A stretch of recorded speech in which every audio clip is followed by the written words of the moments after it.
Hello everyone, welcome to Full Course Online. In this video, I will show you how to use virtual desktops in Windows 11 to organize your work efficiently.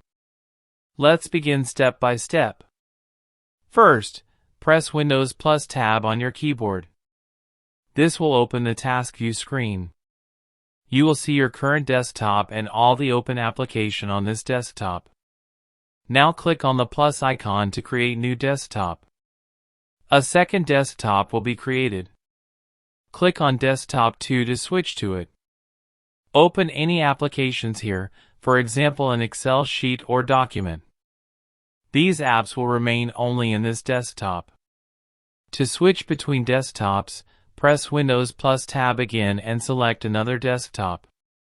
You can also use the shortcut Windows plus Ctrl plus left or right arrow to switch quickly. If you want to close a desktop, move your mouse over it and click the X. Any open apps will move to the previous desktop.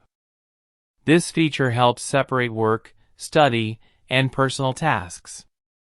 And that's how you use virtual desktops in Windows.